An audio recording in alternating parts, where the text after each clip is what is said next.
ऐसे कह रहा था सर। संपोषी तथा विनाशी व्यतिकरण के लिए शर्तें या आवश्यक शर्तें बोल सकते हो। तो सबसे पहले जानते हो कि परिणामी तरंग की तीव्रता, व्यतिकरण में जो परिणामी तरंग की तीव्रता होती है वो किसके इक्वल होती है? I1 plus I2 plus 2 under root I1 under root I2 cos phi के, यही होता है।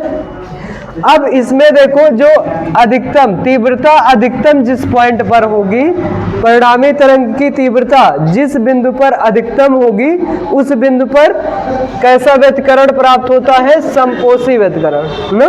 संपोषी व्यतिकरण के लिए क्या होना चाहिए? I का मान अधिकतम होना चाहिए। अब अधिकतम I कब होगा? जब cos फाई का मान अधिकतम होगा। क्यों? क्योंकि I1 I2 तो चेंज नहीं होना है, तो चेंज कौन होगा? यहाँ पे फाई चेंज होगा, मतलब इन दोनों के बीच का कलांतर, जो दो तरंगे हैं उन दोनों के बीच का कलांतर बदलेगा तो I भी बदलेगा। इसका मतलब जब कलांतर यहाँ पे ऐसी वैल्यू रखो कि cos फाई की वैल्यू क्या हो जाए? सबसे ज़्यादा हो जाए। तो अगर सबसे ज़्यादा हो जाएगा तो I का मान भी सबसे ज़्यादा हो जाएगा। ठीक, तो cos फाई का सबसे ज़्यादा मान कितना होता है? +1, और सबसे कम कितना होता है? -1। ठीक है, तो अब यहाँ पे जो cos फाई होता है इसकी वैल्यू सबसे ज़्यादा कितनी होती है? +1। अब cos फाई की वैल्यू सबसे ज़्यादा +1 है तो फाई की वैल्यू क्या होगी? 0, 2 पाई, 4 पाई, 6 पाई। क्योंकि साइन का ग्राफ या कास का ग्राफ, दोनों का ग्राफ सब लोग पढ़े होंगे कि जो साइन कास होता है वो 0 पे सबसे ज़्यादा होता है +1 और 90 पे क्या होता है? 0 ना। 0 पे +1, 90 पे क्या होता है? π/2 पे 0 होता है। इधर -1 किस पे हो जाएगा? पाई पे। किस पे? पाई पे। और फिर 0 किस पे होगा? 3π/2 पे। और फिर से मैक्सिमम कहाँ पर होगा? 2 पाई पे। तो इसी तरह से अगला कहाँ पे मैक्सिमम होगा? अगला कौन सा पॉइंट होगा? 4 पाई। फाई का मान कितना होगा? 4 पाई। तो जब जब इवन होगा तब तब क्या होगा? cos फाई +1 होगा। ठीक, जब जब cos फाई की वैल्यू +1 कब होगी? जब जब फाई की वैल्यू इवन पाई होगी। इवन पाई मतलब पाई के आगे इवन नंबर रहेगा ना। तो फाई की वैल्यू क्या हो सकती है? 0, 2 पाई, 4 पाई, 6 पाई, ऐसे डॉट डॉट ना। तो यहाँ पर ये हो गया। तो इस चीज को हम लोग कैसे लिख सकते हैं? फाई बराबर इसको क्या लिख सकते हैं? 2m पाई या 2n पाई। तो जहां पर n क्या है? n क्या है? 0, 1, 2, 3, ये सब। ठीक है, तो n की वैल्यू क्या हो सकती है? 0 हो सकती है, 1 हो सकती है, 2 हो सकती है, 3 हो सकती है, ऐसे डॉट डॉट डॉट। ठीक ना। तो ये इंटीजर है, साथ में पॉजिटिव भी, नॉन नेगेटिव इंटीजर बोलते हैं जिसको ना। तो ये हो जाएगा। अगर इतना n की वैल्यू कुछ भी रखोगे, जैसे 0 रखोगे तो 0 मिलेगा, 1 रखोगे 2 पाई मिलेगा, 3 रखोगे तो 2 रखोगे 4 पाई मिलेगा, और 3 रखोगे तो 6 पाई मिलेगा। अब ये वैल्यू अगर यहाँ पे जैसे रखते हैं तो I क्या हो जाएगा? मैक्सिमम हो जाएगा। क्या हो जाएगा? I मैक्सिमम हो जाएगा। तो क्या मिलेगा? I1 plus I2 plus 2 under root I1 under root I2 ना, और इनटू में 1 रहेगा, 1 से मल्टीप्लाई करेंगे तो फिर से यही मिलेगा। और एक चीज़ ये ध्यान रखना कि इसकी वैल्यू ये जो है फाई इक्वल टू 2n पाई, इसको याद रखना। ठीक है, याद रखना। ठीक ना। तो यहाँ से अब देख रहे होगे ये I1 को क्या लिख सकते हो? अंडर रूट I1 का स्क्वायर, अंडर रूट I1 का whole square plus under root I2 का होल स्क्वायर प्लस में 2 under root I1 under root I2, ये हो गया। अब यहाँ से देख रहे होगे ये फार्मूला बन रहा है a square plus b square plus 2ab। a का काम कौन कर रहा है? अंडर रूट I1, और b का काम कौन कर रहा है? Under root I2। तो क्या हो जाएगा? I मैक्सिमम बराबर आई मैक्सिमम बराबर under root I1 plus under root I2 का होल स्क्वायर हो जाएगा। ठीक है, तो अधिकतम तीव्रता क्या होती है? Under root I1 plus under root I2 का होल स्क्वायर। तो यहाँ से ये देख रहे होंगे कि इसमें देखो यहाँ पे I1 प्लस I2 ये अलग अलग दोनों तरंगों की तीव्रताएं हैं। पहली और दूसरे तरंग की तीव्रता क्या है? अलग अलग I1 व I2। अब इसमें जब हम दो गुणे अंडर रूट I1 I2 गुणा करके जब जोड़ेंगे तब हमें क्या मिलेगा? I maximum. समझ रहे हो? इसका मतलब परिणामी तरंग की तीव्रता क्या हो रही है? अलग अलग तरंगों की तीव्रताओं के योग से ज़्यादा हो रही है। ठीक है, मतलब सिंपली उनका जितना दोनों तीव्रता है उन दोनों को जोड़ दोगे तो उतनी वैल्यू नहीं मिलती, उससे ज़्यादा मिलती है। ठीक, तो परिणामी तरंग की तीव्रता क्या होती है? घटक तरंगों की तीव्रताओं के योग से अधिक होती है। ठीक, अधिकतम जिन बिंदुओं पर, कहाँ पर? जिन बिंदुओं पर समपोषी व्यतिकरण प्राप्त होता है। जिन बिंदुओं पर समपोषी व्यतिकरण प्राप्त होता है उन बिंदुओं पर परिणामी तरंग की तीव्रता घटक तरंगों की तीव्रताओं मतलब अलग अलग तरंगों की तीव्रताओं के योग से ज़्यादा होती है, अधिक होती है। ठीक, ज़्यादा होती है। तो ये इतना लिखना है। इसी तरह से विनाशी व्यतिकरण, विनाशी व्यतिकरण कब प्राप्त होगा? जब cos फाई की वैल्यू -1 होगी। cos फाई की वैल्यू क्या होगी? -1 होगी। तो cos फाई की अगर वैल्यू -1 होगी तो इसका मतलब क्या हुआ? फाई की वैल्यू क्या होगी? अभी अभी देख रहे होगे ये किस पे आ रहा है? पाई पे आ रहा है। फिर अगला क्या आएगा? 3 पाई पे आएगा। 2 तो यहाँ चला गया, फिर 3, फिर 4 ऊपर, आगे क्या आएगा? 5 पाई, पाई भी रहेगा ना। तो यहाँ से क्या हो गया? 5 पाई। तो क्या आ रहा है? पाई कामा 3 पाई कामा 5 पाई, ऐसे डॉट डॉट। अब इस चीज को क्या लिख सकते हो? इसको कैसे लिख सकते हो? जनरल फॉर्म में। जनरल फॉर्म में इसको क्या लिख सकते हो? अगर यहाँ पे जो पढ़ते हो एपी अर्थमेटिक प्रोग्रेशन समांतर श्रेणी, उसकी सहायता से लिखोगे तो इसको लिख सकते हो 2n-1 पाई। ठीक, क्या लिखेंगे? 2n-1 पाई। अब यहाँ से देखो कि जैसे -1 क्यों लिखे हैं? -1 इस वजह से लिखे हैं कि जैसे n की वैल्यू पहले क्या रखेंगे? 1 रखेंगे। क्या रखेंगे? 1 रखेंगे। n की वैल्यू 1 2 3 4 5 ऐसे रखोगे। अगर इसी को चाहो तो क्या लिख सकते हो? 2n+1 ऐसा भी लिख सकते हो। ये लिखोगे तो क्या रखना पड़ेगा? n की वैल्यू सबसे पहले क्या रखोगे? 0, फिर 1, फिर 2, फिर 3। ठीक, ऐसे ना, ऐसे लिखोगे। लेकिन जैसे आगे पढ़ोगे वहाँ पे जो n की वैल्यू सबसे पहले 0 रखते हैं तो वहाँ पे दीप्त फ्रिंज प्राप्त होती है, सेंट्रल दीप्त फ्रिंज। तो इसके लिए यहाँ पे सबसे पहले जो फार्मूला लिखोगे वो ध्यान दोगे। यहाँ पे हम लोग क्या लिखेंगे? 2n-1 पाई लिखेंगे। क्या लिखेंगे? 2n-1 पाई। जहाँ पे n की वैल्यू क्या होगी? n की वैल्यू 1, 2, 3, 4 ऐसे डॉट डॉट डॉट। ठीक, क्या होगी? n की वैल्यू 1 2 3 4 ऐसे डॉट डॉट। ठीक है, अब ये वैल्यू अगर यहाँ पे रख दोगे तो क्या मिल जाएगा? I मिनिमम मिलेगा ना। I की वैल्यू क्या मिलेगी? मिनिमम मिलेगी। तो I मिनिमम क्या होगा? I1 plus I2। फिर यहाँ पे क्या हो जाएगा? इसकी वैल्यू जब रखोगे -1 ना, तो -2 under root I1 under root I2।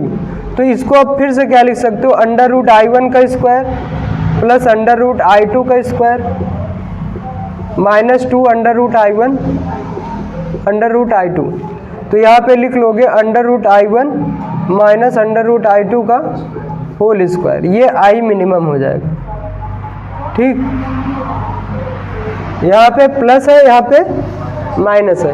अब यहाँ पर देख रहे होगे कि जिन बिंदुओं पर विनाशी व्यतिकरण प्राप्त होता है उन बिंदुओं पर परिणामी तरंग की तीव्रता घटक तरंगों की तीव्रताओं के योग से कम होती है, क्योंकि यहाँ पे इन दोनों को जोड़ोगे, जोड़ने के बाद इतना घटाओगे तब जाके I मिलेगा।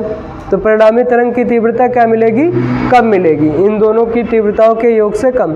जैसे 1 2 है 1 3 है, तो 3 2 5 नहीं मिलेगी, 5 से कम मिलेगी, और इसमें 5 से ज़्यादा मिलेगी। ठीक है, तो ये होता है। तो सबसे पहले लिखो व्यतिकरण में परिणामी तरंग की तीव्रता, व्यतिकरण में परिणामी तरंग की तीव्रता I बराबर, ये लिख लो, I1 plus I2 plus 2 under root I1 I2 under root I1 under root I2 cos phi. ये लिखा है वही लिख लो, ये +1 -1 छोड़ करके लिख लिए।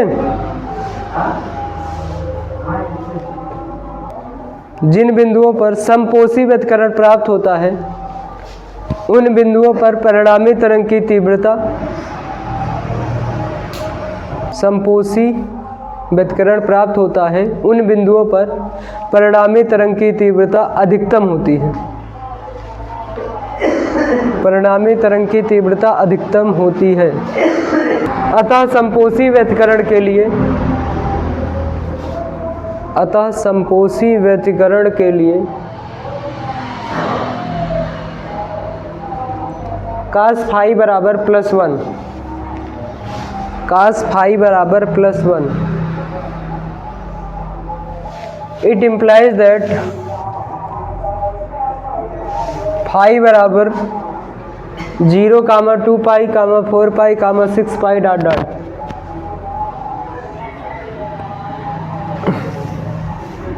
तो इट इम्प्लाइज दैट क्या हो गया, फाई बराबर 2n पाई,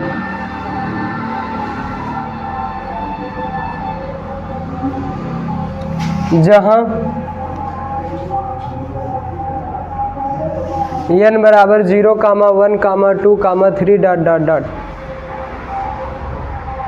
ये समीकरण 1 बना लेना। उसके बाद लिखना यह मान समीकरण 1 में रखने पर फिर ये क्या हो जाएगा, यहाँ पे देखो आई मैक्सिमम, या अभी आई लिख लेना, बाद में मैक्सिमम लिख लेना, या अभी से लिख लो। आई मैक्सिमम बराबर I1 plus I2 plus 2 under root I1 I2, फिर ये हो जाएगा, यहाँ से ये मिल जाएगा। लिख लिए, यहाँ तक लिखे, लिखो। अतः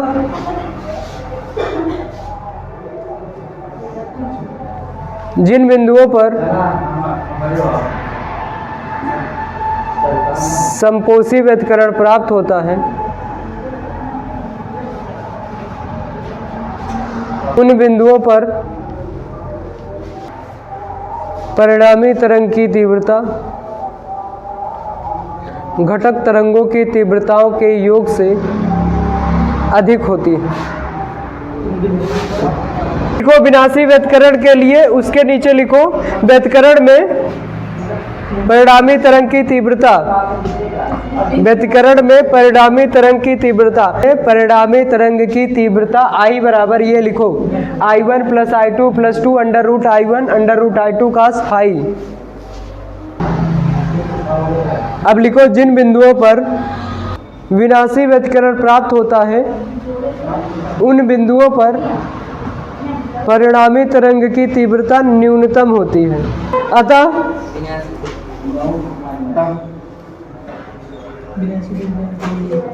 विनाशी व्यतिकरण के लिए यह लिख सकते हैं न्यूनतम तीव्रता के लिए, बात एक ही होता है। अतः विनाशी व्यतिकरण के लिए कास फाई बराबर, ये लिख लो, कास फाई बराबर -1,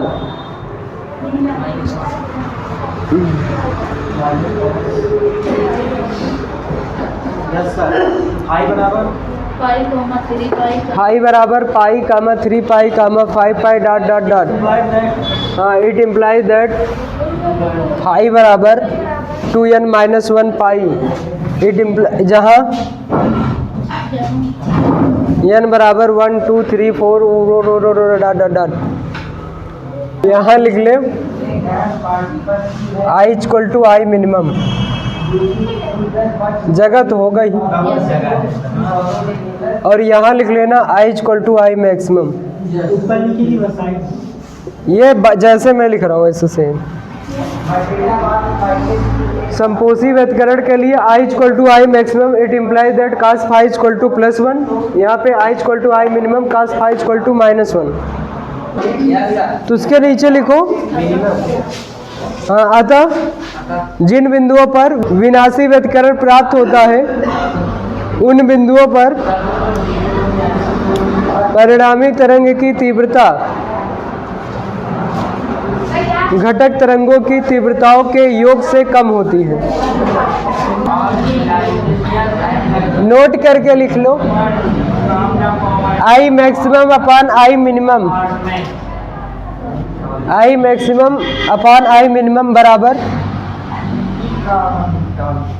आई √I1 प्लस √I2 अपॉन में √I1 माइनस √I2 का whole square.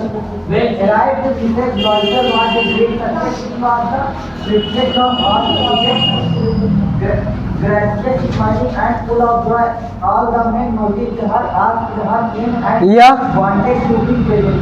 I maximum upon I minimum बराबर A1 प्लस A2 अपान A1 माइनस A2 का होल।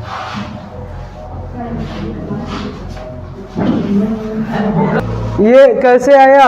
√I1 को क्या लिख सकते हो कि A1 का स्क्वायर अंडर रूट के अंदर, इसको लिख सकते हो कि A2 का स्क्वायर और नीचे अंडर रूट के A1 का स्क्वायर माइनस अंडर रूट के A2 का स्क्वायर। तो यहाँ से अंडर रूट के बाहर आएगा, ऊपर नीचे कट जाएगा और स्क्वायर रूट हटा देगा। यहाँ से स्क्वायर A1 स्क्वायर रूट हट जाएगा तो A1 अकेले बचेगा, A2 अकेले बचेगा, A1 माइनस A2 ऐसे। ठीक है, अंडर रूट के से अंडर रूट के कट जाएगा। ठीक, तो ये मिल जाएगा। तो ये फार्मूला कब यूज होगा? सवाल जब लगाएंगे तब, इस वजह से इसको याद रखना। अब हेडिंग लिखो, हेडिंग लिखो संपोषी व्यतिकरण के लिए पथांतर। पोषी व्यतिकरण के लिए पथांतर, पैंथर नहीं, पथांतर।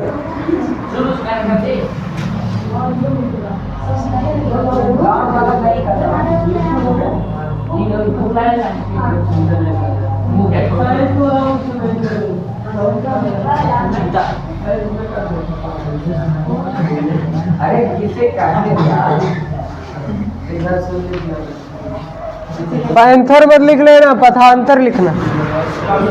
संपोषी व्यतिकरण के लिए पथांतर तरंग में दो चीज़ों की बात होती है, एक तो कलांतर और दूसरा पथांतर। कलांतर मतलब होता है कला में अंतर, ठीक है, दोनों की कला में अंतर। उसी तरह से पथांतर का मतलब होता है पथ में अंतर, पथ मतलब रास्ते में अंतर।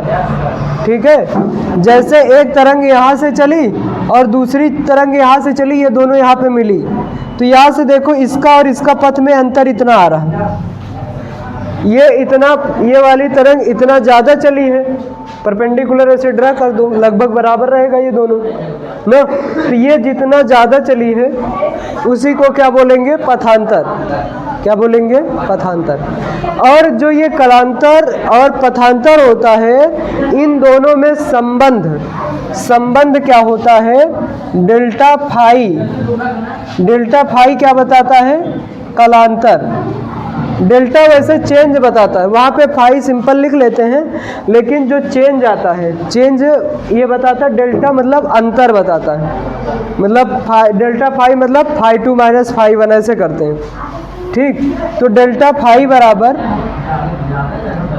2 पाई बाई लेमडा। क्या होता है?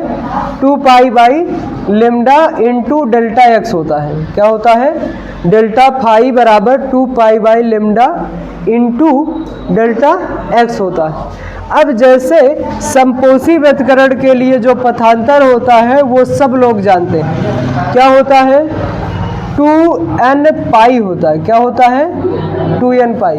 समबोसी व्यतकरण के लिए जो पथांतर होता है 2n पाई होता है। अभी पीछे पढ़े तो ये होता है, तो जहाँ पर n की वैल्यू क्या होती है? 0, 1, 2, 3, 4 ऐसे डॉट डॉट ना। तो यहाँ से डेल्टा x निकाल लेते हैं। फिर डेल्टा x बराबर क्या हो जाएगा? Delta phi upon 2 pi lambda, या ऐसे लिख सकते हो लेमडा अपान 2 पाई इंटू में डेल्टा फाई। क्या हो जाएगा? Delta phi. ठीक।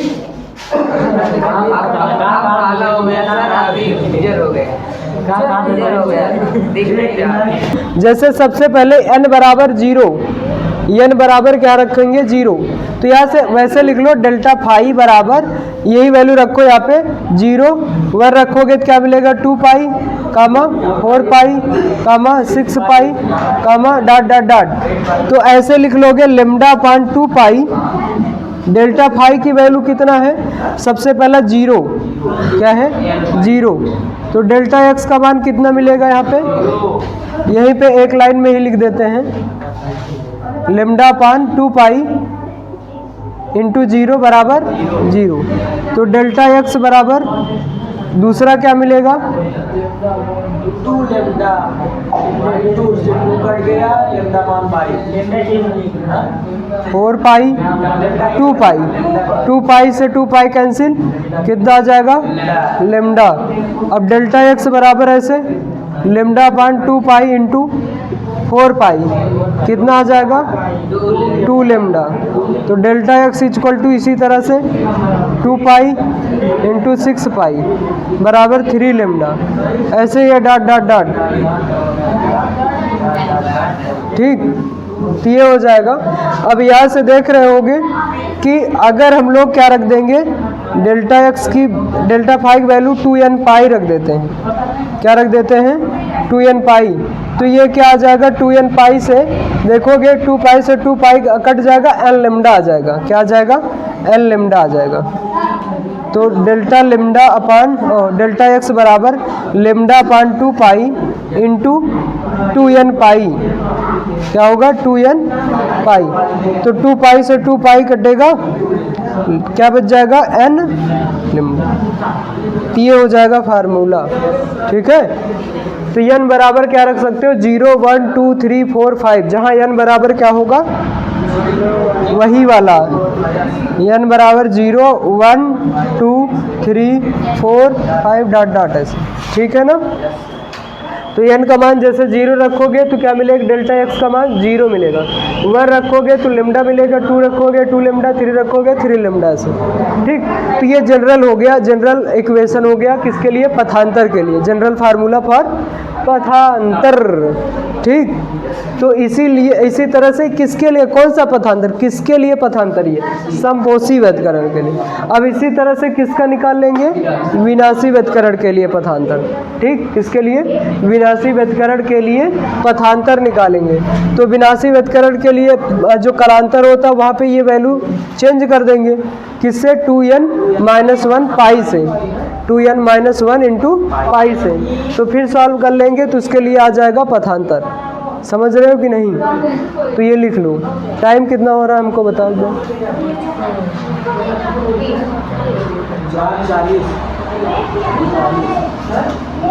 39 हो रहा ना, तभी ये तो हो जाएगा।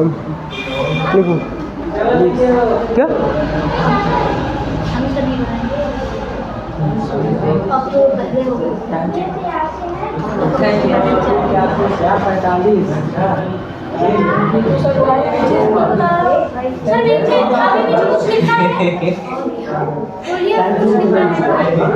हेडिंग लिखो समपोषी व्यतकरण के लिए पथांतर।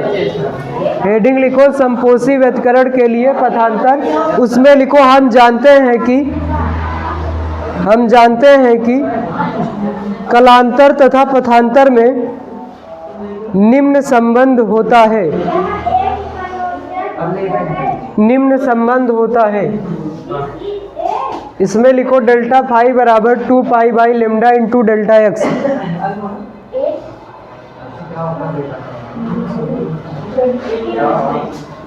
डेल्टा फाई बराबर 2 pi by lambda into delta x.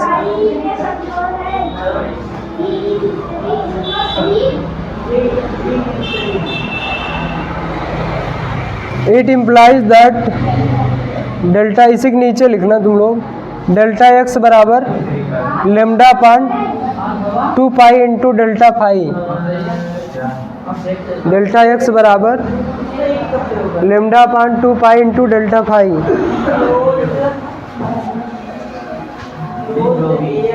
लिख लिए? लिखो संपोषी व्यतिकरण के लिए कलांतर, कलांतर डेल्टा फाई बराबर 2n पाई, कलांतर डेल्टा फाई बराबर 2n पाई, जहाँ n बराबर 0 1 2 3 कामा से 4 dot dot. It implies that delta phi बराबर, डेल्टा फाई बराबर ये 0 कामा 2 पाई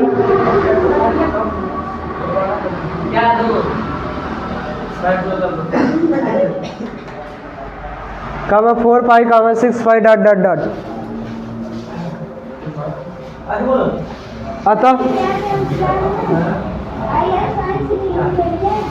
अतः ये लिख लो डेल्टा एक्स बराबर इतना, ऐसे ऐसे ऐसे। फिर यहाँ पे थोड़ा सा और जोड़ लेना, अतः डेल्टा एक्स बराबर 0 comma lambda comma 2 lambda comma 3 lambda dot dot dot. It implies that delta x बराबर n लेमडा।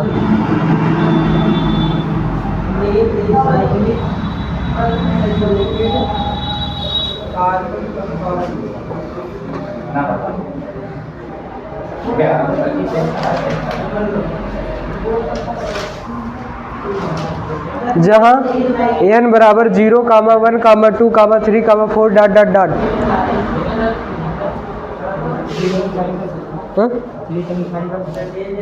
भैया डॉट डॉट कर लेना उसको।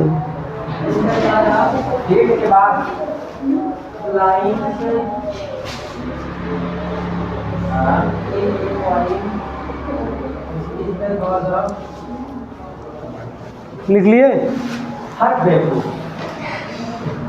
अब इसी तरह से ये भी कर लेना, जहाँ जहाँ पे संपोषी रहेगा वहाँ पे विनाशी कर लेना, कलांतर बदल लेना। ठीक, कलांतर क्या होगा, डेल्टा फाई बराबर 2n माइनस 1 इंटू पाई ना। तो यहाँ से क्या हो जाएगा, ये देखो डेल्टा एक्स जब रखोगे इसमें वैल्यू तो क्या होगी 2 pi upon lambda upon 2 pi into delta phi. Delta phi कितना है 2n माइनस 1 इंटू पाई, पाई से पाई कटेगा, यहाँ पे क्या हो जाएगा 2n माइनस 1 अपान में 2 लेमडा। तो यहाँ से कितना आ जाएगा, देखो यहाँ पे कितना आ जाएगा, 2 अंदर ले जाओगे तो n माइनस हाफ लेमडा आ जाएगा। ठीक, ये हो जाएगा। यहाँ पे क्या रहेगा, जहाँ n बराबर 0 1 2 3 रहेगा, और 1 2 3 रहेगा, 0 से शुरू नहीं होगा। ठीक है, जहाँ पे n की वैल्यू क्या रखोगे 1 2 3 4 5 ऐसे, यहीं पे लिखोगे ना जहाँ करके।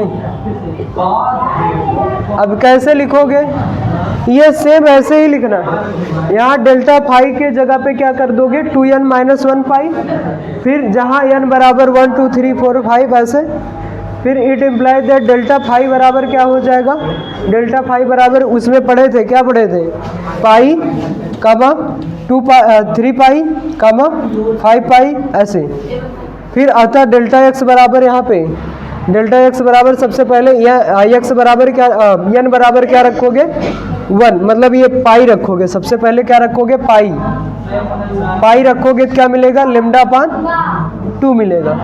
फिर यहाँ पे क्या रखोगे 3 पाई, तो क्या मिलेगा 3 लेमडा अपान 2 मिलेगा। फिर यहाँ पे 5 लेमडा अपान 2 मिलेगा, यहाँ पे 7 लेमडा अपान 2 मिलेगा, ऐसे डॉट डॉट। ठीक, यहाँ ये चाहे मत लिखना, ऐसे डॉट डॉट फिर ये आ जाएगा। ठीक, समझ रहे हो? लिख दे रहे हैं, जानते तो आज समय खोपड़ी यहाँ हो।